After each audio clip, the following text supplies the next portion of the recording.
귀하고 감동적인 찬양 감사합니다. 오늘도 하나님을 사랑하는 마음으로 또 은혜를 소망하고 기대하는 마음으로 이 자리에 나온 여러분 모두를 환영하고 축복합니다. 하나님이 예배 가운데 한 사람 한 사람에게 준비한 은혜에 있어서 그 은혜 다 주실 줄 믿습니다. 여러분에게 필요한 은혜가 어떤 은혜인지 모르겠지만 치료가 필요한 사람에겐 치료를, 회복이 필요한 사람에겐 회복을, 또 새로운 도전에 대한 힘이 필요한 사람에겐 또 힘과 능력을 공급해 주실 줄 믿습니다. 좌우에 앞에 있는 분들하고 인사할까요? 잘 나오셨습니다. 하나님이 당신을 사랑하십니다. 지금 동계올림픽 중이죠. 아마 내일 폐막식을 하게 되는 것 같아요. 우리나라 선수들이 열심히 자기의 기량을 발휘해서 또 성적들을 잘 거두고 있습니다. 올림픽은 세계 최고의 선수들이 모여서 경쟁하는 곳이에요. 그래서 올림픽에서 메달을 딴다는 건 뭐 나라 1등이 아니라 세계 1등 하는 거예요. 전 세계 1등. 엄청나죠? 그러니까 엄청난 선수들끼리 경쟁하는 게 올림픽입니다. 나도 이 나라를 대표해서 지금 국가대표로 출전했지만 내가 지금 경쟁해야 되고 내 실력과 비교해야 되는 저 선수도 그 나라에는 넘버원이에요. 나도 넘버원이고 저 선수도 넘버원인 그런 선수들과 경쟁하는 겁니다. 그러니까 이 올림픽에 출전한 선수들은 경쟁하기 위한 비교군이 세계 최고예요.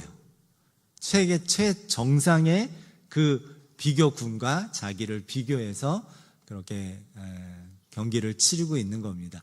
그런데도 메달을 딴다는 거 엄청난 거예요. 우리는 저걸 왜 못해 이렇게 혹시라도 그런 생각이 하시는 분은 없겠지만 혹시라도 있을지 모르는데 여러분 해보세요. 못해요. 얼음판에 서 있지도 못하는데 못합니다. 근데 이 선수들은 굉장한 능력과 굉장한 실력을 또 굉장한 자기 훈련을 통해서 메달을 따는 선수들입니다. 그러고 본다면 올림픽은 말로는 전 세계인의 평화와 화합의 제전이다 이렇게 말을 하지만 실제로는 최고의 선수들이 경쟁하고 비교하는 현장이에요. 그리고 그 비교군이 굉장히 높습니다. 전 세계 탑. 그래야지 거기를 넘어서야 금메달을 딸 수 있기 때문이죠. 자, 이 비교군, 우리가 비교군을 어떻게 두고 세상을 살아가느냐에 따라서 때로는 원망이 되기도 하고 때로는 감사가 되기도 하고 그래요. 이 올림픽 기간이 또 명절이었죠. 명절 연휴였죠. 명절 연휴가 되면 가족들이 모입니다. 특별히 대가족으로 모이는 집들은 이제 많은 친척들, 평소에 보지 못하는 친척들이 모여요. 모이다 보면 어떤 그 가정에서는 그런 얘기가 오갈 수도 있어요. 학교는 어떻게 됐니? 결혼은 할 거니? 뭐 출산 계획은 있니? 뭐 취직은 했니? 근데 그거를 듣는 우리 청년 세대는 좀 마음이 기쁘지 않을 수 있어요. 불편할 수 있어요. 물론 걱정을 해주고 또 염려해 주면서 기도해 주려고 묻는 거일 수 있지만 듣는 입장에서는 좀 그럴 수 있습니다. 문제는 그 정도에서 딱 멈추면 좋은데 더 나가는 분들이 간혹 있어요.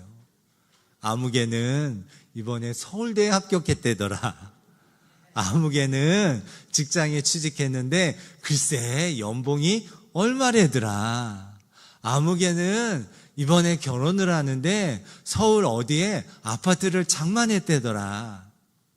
사실 서울 어디에 아파트를 장만하면서 결혼하는 건 국가대표나 가능한 거예요.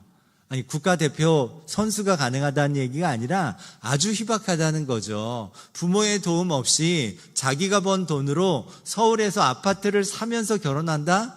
몇 명이나 될까요? 거의 불가능하죠. 그런데 이렇게 국가대표급 비교군에다가 누군가를 이렇게 비교하기 시작하면 듣는 사람도 그 마음의 기쁨은 사라지고 원망과 불평과 혹은 한숨이 생기게 되는 겁니다. 국가대표급 비교군과 비교하면 우리의 감사는 다 사라지고 원망하고 불평하는 일만 생길 수밖에 없어요. 제 친구 목사님이 아들이 축구를 해요. 고등학교를 축구부 있는 학교로 가면서 아산이 아니라 다른 지역으로 아이가 학교를 갔습니다. 거기서 이제 혼자 지내는 거죠. 기숙사 생활을 하는 건데 한 번은 물었어요. 어떻게 아들이 운동 잘하고 있느냐 이렇게 물었더니 아버지로서 이 아들 축구를 하고 있는 이 운동하고 있는 아들을 좀 잘 뒷바라지하고 싶은데 그게 여의치 않다는 거예요. 제 생각으로는 그냥 1년에 한 번씩 좋은 축구 하나 사주면 되는 거 아닌가 이렇게 생각을 했더니 축구화도 2-3달마다 하나씩 사야 된대요.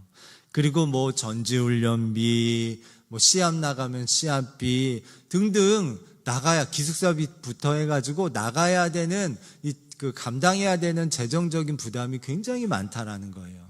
그래서 작은 교회 목사로서 그걸 하려 그러니까 이게 좀 어렵다 그런 이야기를 하더라고요. 근데 다행히도 이 아버지 목사님도 그렇고 이 아들 운동하는 이 아들도 그렇고 서로에 대한 비교군이 국가대표급 비교군에 있지 않아요. 그래서 이 아버지는 아들에 대해서 너는 왜 이강인처럼 실력이 없니? 라고 말하지 않습니다. 이 아들도 아버지에 대해서 아빠는 왜 나를 이강인처럼 스페인 발렌시아 같은 데로 축구 유학 안 보내주냐고 따지지 않아요. 그냥 아버지는 열심히 운동하고 있는 아들이 대견스럽고 또 아들은 자기를 위해서 늘 기도해주는 아빠와 엄마가 감사할 따름입니다. 그래서 국가대표급 비교군으로 비교하지 않는 이 가정은 그래도 행복한 가정이더라고요. 문제는 세상 모든 가정이 이렇지가 않고 세상 모든 사람이 이렇지가 않아요. 우리가 살고 있는 현대사회는 경쟁사회입니다. 들어봤죠? 늘 경쟁해야 돼요. 그죠? 네, 우리 학생들도 보니까 점심 먹으려고 막 뛰어가는 거 봤어요, 제가. 네, 열심히. 어떻게든 먼저 먹으려고. 네, 우린 늘 경쟁해요. 차를 탈 때도 경쟁해야 되고, 뭘 할 때도 경쟁해야 되고. 우리는 늘 경쟁이 익숙한 그런 세상을 저와 여러분은 살아가고 있습니다. 그러면 이 경쟁사회 속에서 우리가 살아갈 때 어쩔 수 없이 우리는 비교하고 그래서 때로는 원망하고 그래서 한숨 짓는 그런 인생으로 살도록 처음부터 그렇게 창조된 걸까요? 우리가 주일마다 이 창세기를 보고 있는데 그렇게 하나님께서 그런 계획을 가지고 사람을 창조하셨을까요? 원망하고 불평하도록 전혀 그렇지 않습니다. 하나님께서 사람을 창조하셨을 때는 하나님 형상을 따라 창조하셨어요. 따라서 합시다. 하나님 형상. 이 하나님 형상은요, 하나님 형상보다 더 나은 비교군이 없어요. 하나님 형상보다 더 아름다운 게 없습니다. 하나님 형상보다 더 찬란한 게 없어요. 하나님 형상보다 더 어마어마한 것은 세상에 존재하지 않아요. 그러니까 사람을 창조하실 때 하나님의 형상으로 창조하셨다는 그것은 하나님께서 사람보다 더 나은 존재, 더 존귀한 존재를 갖지 않는 최고의 존귀하고 최고로 아름답고 최고로 찬란한 존재로 하나님께서 사람을 창조하셨다는 것. 그게 하나님의 원래의 계획이에요. 하나님의 형상을 따라 가장 존귀하고 찬란해서 더 이상의 비교군, 최상위의 비교군이 존재하지 않는 그런 존재로 사람을 창조하셨습니다. 문제는 이렇게 창조된 하나님의 형상을 따라 창조된 우리의 이 하나님의 형상이 아담의 범죄함으로 인해서 훼손됩니다. 그리고 아담 이후의 모든 사람들은 훼손된 하나님 형상으로 태어나게 됩니다. 원래 가지고 있는 그 더 이상의 비교군이 존재하지 않을 정도의 최고의 가치와 최고의 찬사로도 모자란 그 하나님의 형상으로 창조되어서 그렇게 살아가야 되는 사람들이, 이제는 아담 이후에 태어나는 모든 인류는 훼손된 하나님의 형상을 가진 채로 태어나게 됐어요.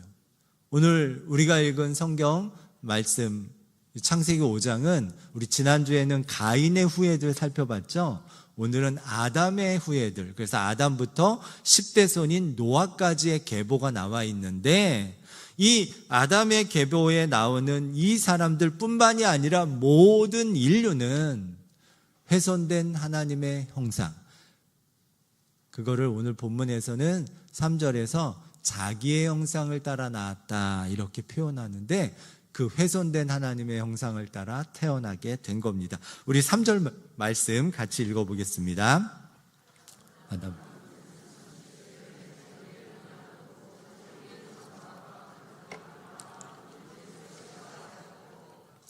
아담 이후에 태어나는 모든 인류는 이 훼손된 하나님의 형상, 그걸 뭐라고 표현했어요? 자기의 형상, 자기의 형상과 같은 아들을 낳았다. 우리는 이 훼손된 하나님의 형상을 따라 태어나게 됩니다. 그래서 이 훼손된 하나님의 형상이라는 건 두 가지 특징을 가지고 있어요. 첫 번째는 뭐냐면 죄인인 채로 태어나요. 아담은 죄인으로 만들어지지 않았어요. 근데 아담 이후의 모든 사람들은 죄인인 채로 태어납니다. 그리고 또 한 가지는 죽어요. 죄인인 채로 태어나서 결국 죽습니다. 세상 모든 사람들은 다 한 번쯤은 죽어요. 그죠? 네, 이 죽음을 정복할 수가 없습니다. 하나님께서 죄 있는 채로 태어난다는 거, 그거는 알겠어요. 근데 다 죽는 존재로, 이제 죽는 존재가 되었다. 그러면 하나님께서는 처음에는 죽는 존재로 사람을 창조하시지 않았나? 네, 그랬던 것 같아요. 왜냐하면 성경을 보면 하나님이 사람을 창조하실 때 죽음을 염두에 두지 않은 것 같아요. 에덴 동산의 내용을 보면 에덴 동산 정중앙에 두 가지 나무가 보입니다. 하나가 뭐예요? 선악과 나무, 또 하나가 뭐죠? 생명나무. 근데 하나님께서는 아담에게 딱 한 가지 선악과의 열매만 먹지 말라고 하셨어요. 그리고 모든 과일의 열매를 다 주셨어요. 그러면 이 생명나무 열매도 아담이 먹게 하신 거예요. 먹진 않았지만 먹게 하신 거예요. 그러면 생명나무를 열매를 먹게 하셨다는 말은 뭐냐면, 사람을 처음 창조하실 때 죽는 존재를 염두에 두지 않으셨구나. 죽음까지 염두에 두지 않으셨구나. 그래서인지 아담부터 오늘 10대 손인 노아까지의 이야기가 나오는데요. 이 노아까지의 삶에 사는 사람들의 수명을 보면 굉장히 오래 삽니다. 아담이, 여러분 집에 가서 읽어보세요. 몇 살까지 살았죠? 930세. 930세. 그리고 아담의 7대 손이 에녹이고요. 에녹의 아들이 무드셀라예요. 무드셀라는 몇 살까지 살았어요? 969세. 노아까지 해서 다 오래 살아요. 근데 노아의 심판, 노아 방주에 구원 얻는 그 노아의 심판 이후로는 사람들의 수명이 갑자기 줄어듭니다. 그러니까 그때 수명에 비하면 우리 100세 사는 건 애예요, 애. 그죠? 우리 옆 사람한테 인사해 볼까요? 오늘 애가 나오셨네. 예. 그 기준으로는 그냥 애예요, 애. 아주 어린애. 이렇게 오래 살았던 걸 보면 아마 하나님께서 범죄하지 않았다면, 아마 선악과 나무만 안 먹고 있었다면 생명나무 열매 먹으면서 거기서 그렇게 살도록 하셨을 것 같은데, 문제는 아담 이후의 모든 인류는 이제는 훼손된 하나님의 형상에 따라 자기의 형상을 따라 낳는 존재가 되었어요.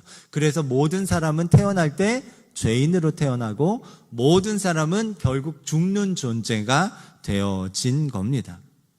그러면 죽음은 재앙이고 저주일까요? 죽음이 무서운 건 알겠어요. 죽음이 무섭죠? 그래서 우리 너 죽인다 막 싸운대 막 그러잖아요. 죽음이 무섭죠. 근데 이게 재앙일까? 죽음이 저주일까요? 저주일까요? 꼭 그렇게 보이지 않습니다. 우리들은 죄 있는 채로 태어난 우리는 죽음을 통과해야 영생에 이를 수 있습니다. 하나님이 세상을 이처럼 사랑하사 독생자를 주셨으니 이는 저를 믿는 자마다 멸망치 않고 영생을 얻게 하려 하심이라. 근데 이 영생에 들어가려면 죽음이라는 문을 통과해야 됩니다. 그러니 죽음이 꼭 저주라고 볼 수 없어요. 이 죽음을 통과해야 영생을 얻을 수 있으니까, 모든 사람은. 그런데 죽음을 통과하지 않고 영생에 이른 사람이 오늘 나옵니다. 바로 아담의 7대 손인 에녹이에요. 에녹은 죽지 않고 영생에 이릅니다. 하나님과 같이 천국에 올라갑니다. 우리 한번 읽어볼까요? 5장 24절 말씀 읽어보겠습니다. 에녹이 하나님과 동행하더니 하나님이 그를 데려가심으로 세상에 있지 아니하였더라. 성경은 에녹에 대해서, 아담의 7대 손인 에녹에 대해서 그가 하나님과 동행했고 그래서 그를 죽지 않고 영생에 이르도록 데려가셨다. 천국에 데리고 가셨다. 이렇게 얘기하고 있어요. 자, 아까 말씀드렸죠? 에녹도 해당되는 것, 또 저와 여러분에게 해당되는 것, 우리는 태어날 때 훼손된 하나님의 형상, 자기의 형상을 따라서 태어났어요. 그래서 죄인으로 태어나고 그래서 우리는 죽습니다. 근데 에녹은 죽지 않고 천국에 갔다는 거예요. 다시 읽어볼까요? 24절. 에녹이 하나님과 동행하더니 하나님이 그를 데려가심으로 세상에 있지 아니하였더라. 어떻게 죽지 않고 영생에 이를 수 있었나? 그 이유가 성경에서는 하나님과 동행했다라고 설명하고 있어요. 하나님과 동행했다.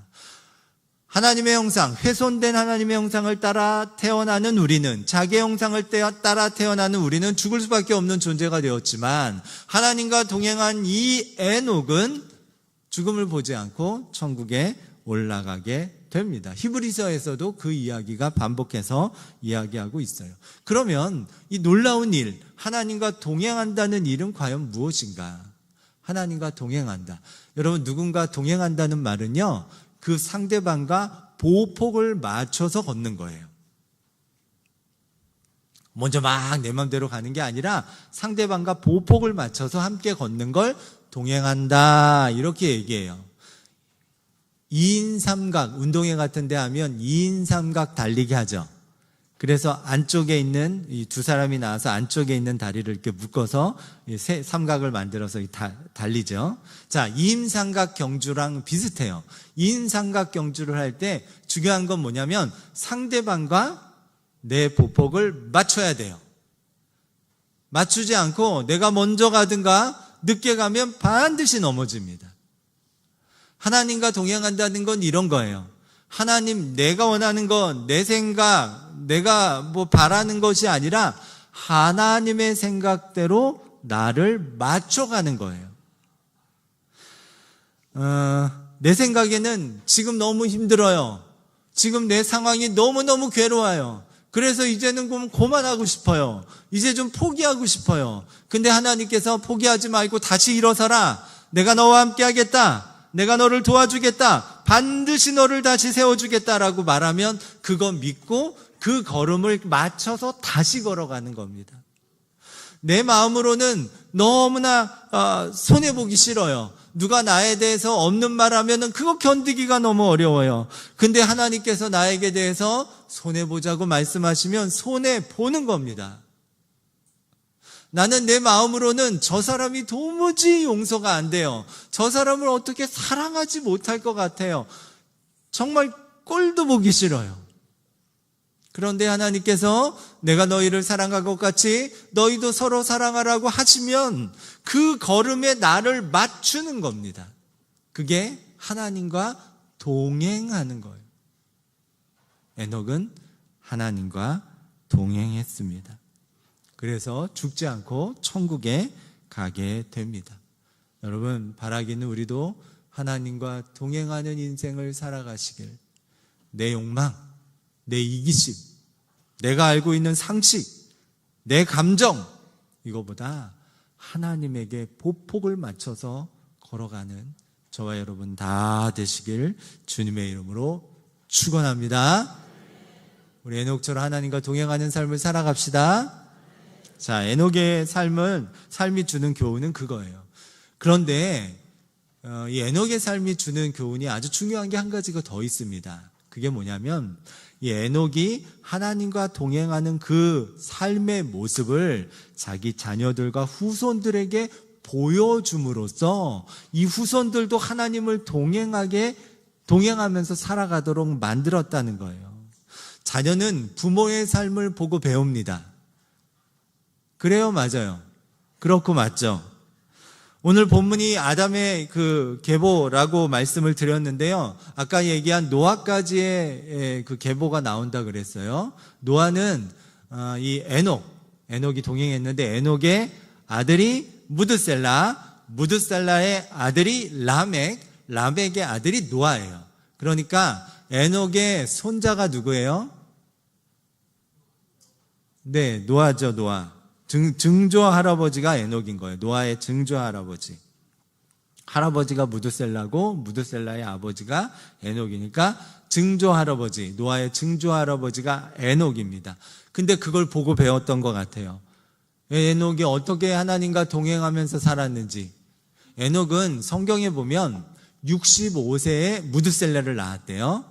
그리고 300년간 하나님과 동행했대요. 무슨 일이 있었는지 정확히 기록되어 있지 않지만 무드셀라를 낳고부터 300년 동안, 그런데 그 사이에 이 무드셀라는 라멕을 낳았어요. 라멕도 100년 이상 아마 자기 할아버지죠. 라멕에게는, 노아의 아버지인 라멕에게는 자기 할아버지 에녹이 하나님과 동행하는 삶을 사는 걸 봤던 것 같아요. 노아도 봤을 것 같아요. 그리고 보지 못한 것들은 아마 자기 아버지와 할아버지를 통해서 에녹 증조 할아버지의 삶을 계속 들려주었을 겁니다. 그래서 노아가 어떻게 됐냐? 우리 함께 읽어볼까요? 창세기 6장 9절이에요. 그는 의인이고 하나님과 동행하는 삶을 살아갑니다. 읽어보겠습니다. 이것이 노아의 족본이라. 노아는 의인이요 당대의 완전한 자라. 그는 하나님과 동행하였으며. 하나님과 어떻게 했대요? 동행했대요. 갑자기 뚱딴지같이 자기가 노아가 그걸 한 게 아니고, 노아는 사실 자기 아버지 라멕, 자기 할아버지 무드셀라를 통해 증조 할아버지 에녹의 삶을 듣고 봤던 거예요. 그러니까 이 에녹은 자기가 하나님과 동행하는 삶을 자기 자녀에게 보여준 겁니다. 삶으로 그걸 보여준 거예요. 그리고 그 결과가, 우리 지난주에 나눈 가인의 자손들은 뭐 이것도 잘 되고 저것도 잘 되는 것처럼 보이지만 결국 노아의 홍수 심판 때 싹 다 멸망당하지만 노아와 그의 가족은 구원받는 축복으로 오늘 이어지게 되는 겁니다. 성경에 에녹에 대해서 써 있는 바는 이 에녹이 부모의 입장 아닙니까? 이 노아의 증조 할아버지인 에녹에 대해서 써 있는 것은 별게 없어요. 그냥 하나님과 동행했다. 그리고 죽지 않고 하나님께 올라갔다라는 이야기가 전부입니다. 그런데 그가 한 가장 최고의 일은 뭐냐?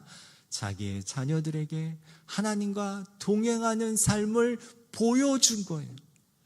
그래서 그 자녀들이 하나님과 동행하는 것을 이어갈 수 있게 한 겁니다. 에녹은 지난주에 배운 우리 가인의 후손들처럼 야발처럼 특별한 목축 기술이 있어서 부자가 되지도 않았어요. 야발처럼 유발처럼 무슨 음악적인 어떤 뭔가 기술이 있어서 이렇게 자랑할 만한 어떤 것을 남긴 것도 아니에요. 두발가인처럼 발명하고 이러는 재능과 그런 지혜가 있지 않았어요. 하지만 가장 중요한 것을 자녀에게 물려줍니다.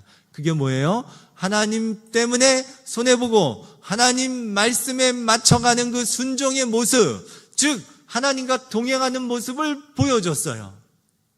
그걸 본 노아는 결국 의인이요 당대의 완전한 자요 하나님과 동행하는 삶을 살아가다 구원받는 그런 축복을 얻게 된 것입니다. 어제 또 청년부 수련회를 이렇게 하는 걸 보면서 이 아이들이 정말 열심히 찬양하고 예배드린 이 아이들이 마주하고 있는 세상은 우리 처음에 말한 것처럼 영락없이 국가대표급 비교군과 비교하는, 그래서 경쟁 속으로 밀어넣는 그런 세상을 살아가고 있고, 앞으로 더 그 심각한, 더 심화되는 그런 경쟁 사회를 살아가야 할 거예요. 그리고 그런 세상을 살아가고 있는 우리의 자녀들을 우리 부모 세대들이 보면서 혹여라도 이런 생각이 들지도 모르겠어요. 아우, 내가 좀 더 잘 뒷바라지를 해야 될 텐데, 내가 더 이렇게 도와줘야 될 텐데, 나는 그런 능력이 없네, 나는 그러지 못했네. 아니에요. 우리 부모 세대들이 자녀들에게 물려줘야 할 최고의 복은 내가 하나님과 동행하는 삶의 모습을 직접 보게 하고 그걸 들려주는 겁니다. 그게 부모가 자녀에게 줄 수 있는 최고의 축복입니다. 우리 부모들이 자녀에게 물려줘야 할 것은 막대한 유산 상속이 아니에요. 편안하고 안락한 환경이 아닙니다. 어떤 특별한 재능이 아니에요. 내가 하나님과 동행해 나가는 삶, 하나님의 말씀을 지키느라 손해도 감수하고 욕망대로 살지 않고 욕심대로 살아가지 않는 그 모습, 그걸 자녀들에게 보여줌으로써 우리의 자녀들도 신실한 믿음의 사람으로 성장해 나가도록 돕는 것, 그게 우리가 알 수 있는 최고의 선물이고 복인 줄 믿습니다. 그러니 우리들 부모님 세대들이여, 낙심하지 마십시오. 내가 이렇게 못했느니 저렇게 못했느니 한숨 짓지 마십시오. 여러분이 해야 되는 지금의 일은 내가 하나님과 동행하는 걸 열심히 보여주는 겁니다. 그거면 됩니다. 그게 우리 자녀들에게 줄 수 있는 최고의 선물임을 알면서 매일매일을 기쁨으로 감사로 살아가시는 저와 여러분 다 되시길 주님의 이름으로 축원합니다. 모두 자리에서 일어나서 함께 찬양하시겠습니다.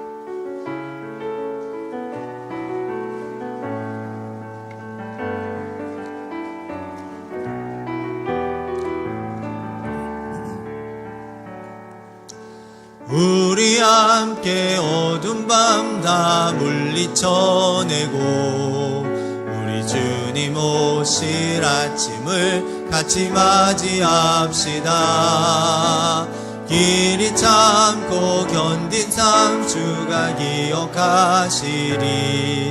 그가 보이실 영광 중에 우리 나타나리라. 다시 한번 고백할까요? 우리 함께 어두운 밤 다 물리쳐내고 우리 주님 오실 아침을 같이 맞이합시다. 길이 참고 견딘 삶 주가 기억하시리. 그가 보이실 영광 중에 우리 나타나리라. 주께 영광, 주께 영광,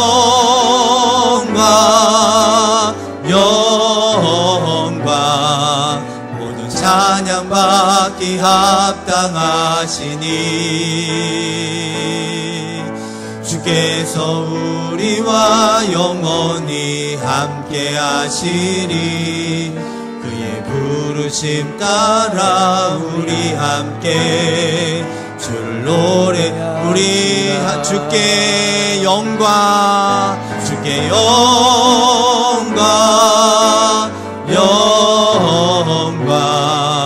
모든 찬양 받기 합당하시니 주께서 우리와 영원히 함께 하시리. 그의 부르심 따라 우리 함께 줄 노래하. 주께 영광, 주께 영광,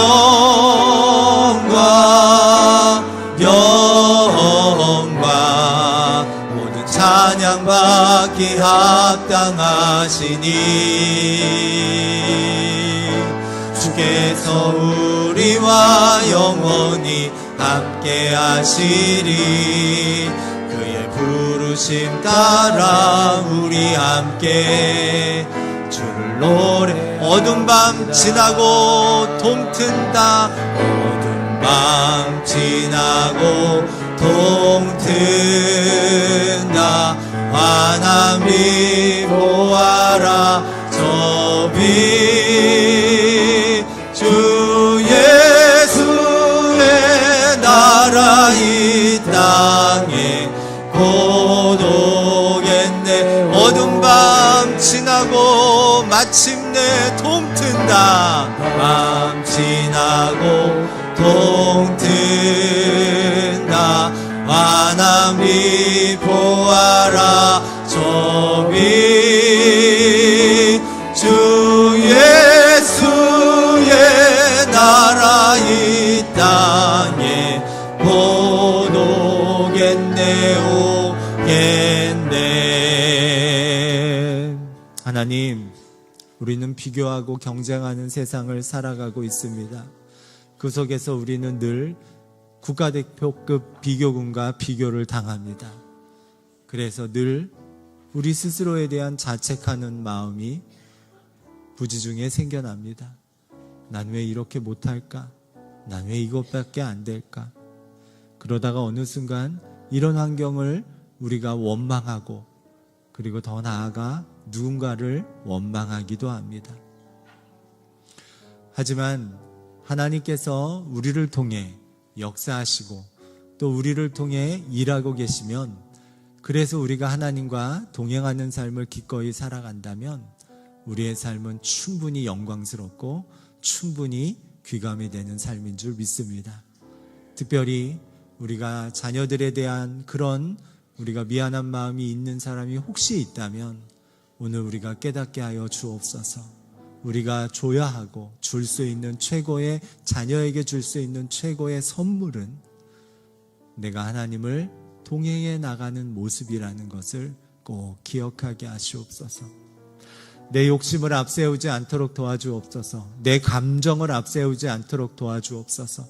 내 상식을 혹은 내 습관을 앞세우지 않도록 도와주옵소서. 하나님과 동행해 가기 위해, 하나님과 보폭을 맞추기 위해 기꺼이 손해를 감수하고 기꺼이 사랑을 선택하는 우리 모두가 되도록 우리 주님 축복하여 주옵소서. 이제는 우리 구주 예수 그리스도의 크신 은혜와 아버지 하나님의 놀라우신 사랑하심과 성령님의 역사하심, 믿음을 따라 살아가는 모든 이들 머리머리 위에 지금부터 영원토록 함께 하시기를 간절히 축원하옵나이다. 아멘.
여성교회 원래에 있습니다.